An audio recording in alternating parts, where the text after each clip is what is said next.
Hey guys, Cam here from phonedog.com, and I have the Microsoft Lumia 535. The first Lumia device without the Nokia branding, but is it any good? It's been released as sort of a successor to the 520 series, and the particular model I have is the dual SIM version. Of course, there is a single SIM model coming out, or is out. So, is it any good? Well, I'm going to unbox it and find out what's in the packaging and give you my first impressions of this device.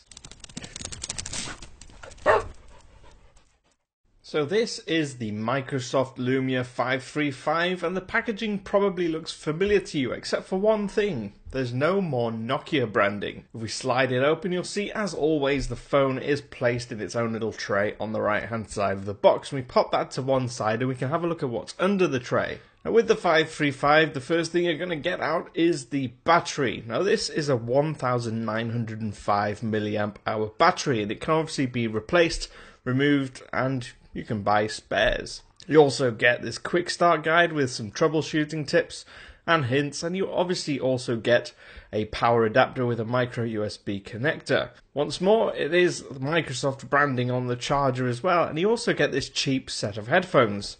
The most notable absence is the fact that there is no USB cable in this particular packaging. Now, the first thing you're going to want to do once you remove the 535 from its packaging is put the battery in.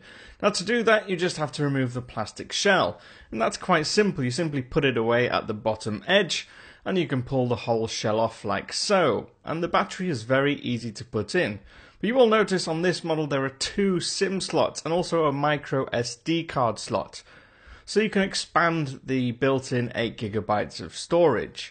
Placing the shell back on again is just as simple as taking it off, and you can see it's a very shiny, plasticky finish, but it doesn't feel that cheap. It still feels quite nice in hand. And on the bottom edge you have your micro SD card slot. On the left hand edge is nothing at all. On the top you've got your 3.5mm headphone jack, and on the right you have your power and your volume key.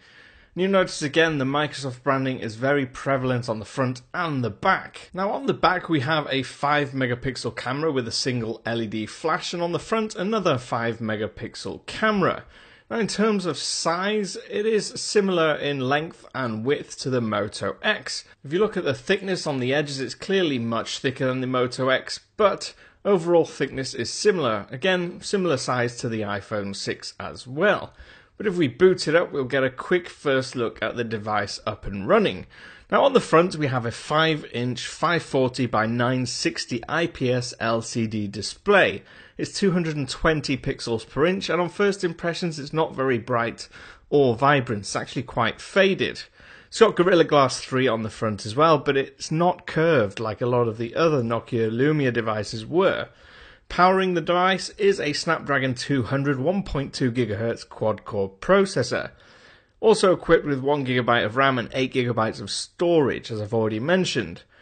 And in terms of wireless technology, we're looking at 802.11a, b, g, and n. But it does feel fairly comfortable in hand when you consider the size and the fact that it has got a full 5-inch display on it. And the pricing is fantastic too, and it's loaded with the latest version of Windows Phone 8.1. So there we have it. For the money, it certainly seems like it's a decent device. It's got a good big screen, it feels well made, and the covers are interchangeable and brightly coloured, which always goes down well. I'm at phonenog_cam on Twitter. Follow me on there, tweet me any questions, or of course use the comments below. If you enjoyed this video, don't forget to click the like button down below, and of course you can subscribe to our channel so that you don't miss any of PhoneDog's videos. I'll see you again soon.